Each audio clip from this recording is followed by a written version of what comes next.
So you can't just have a shitty offer and raise your price and you're like, oh yeah, it should work. And the fucker already made more money this week with the one change we made. Hey, listen, this is 5K, but you already spent 1,000. So I'm gonna take the 1,000 off and make it 4. And I'm gonna upsell them. It's called like a credit buyback.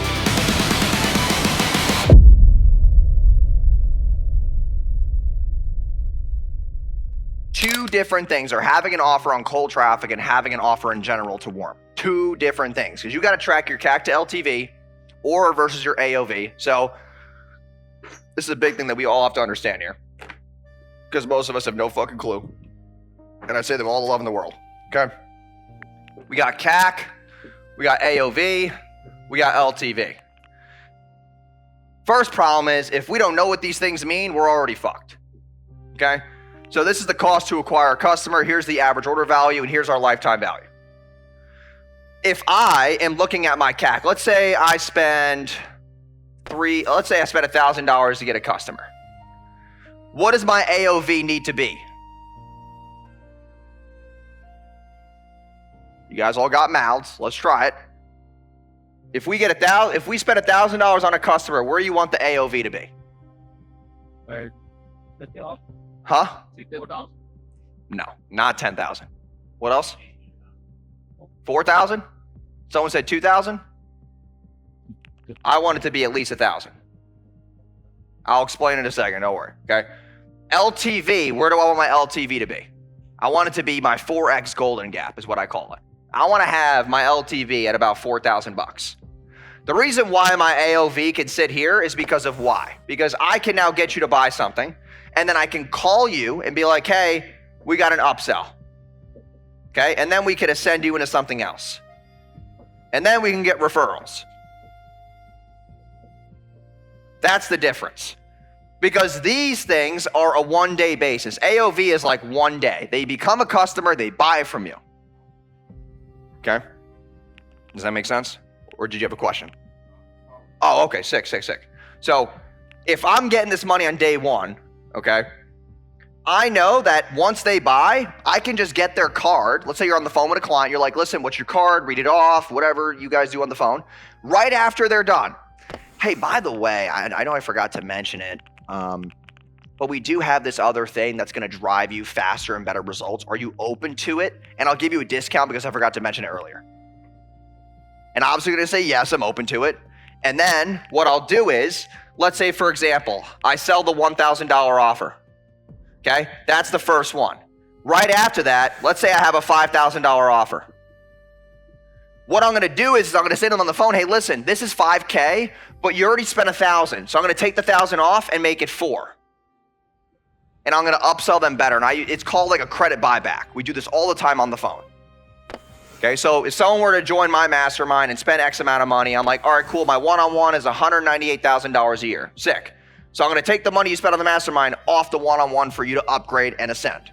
It's an easier upsell. Way easier, okay? Now for the LTV, what does this come down to? This comes down to your customer journey. This comes down to your fulfillment. This comes down to the targets that you set, and then your KPIs. If you don't know what KPIs mean, that's a big problem. Key performance indicators. Okay, these 4 things are now going to allow me to raise LTV. And also we get other things. We could say re-signs. Maybe people are in MRR models. Okay, we could look at churn rate. We could look at so many different numbers. Okay, but this all matters. Like if me and you, let's say I went person by person. Okay, we're not actually going to do this. But if I was like, hey dude, give me $1,000 and I'll give you 1,000, and you become a customer, I would sit here all fucking day. Because now I got 100, whatever people in here. I got 96, 97 people who are now new customers. So what's going to happen? You're all going to have your onboarding call. I'm going to get 30% of you to buy something that's 5 figures or more. And now the room is worth it.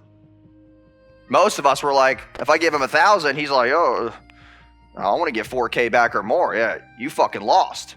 Because you're looking for quick shit. You're not looking to build this journey for the customer. You're looking to make quick money too fast. Okay, and that comes down to product ladder, which is also one of the things inside the 8-figure phases, but we'll get to that obviously later on in the day. Okay,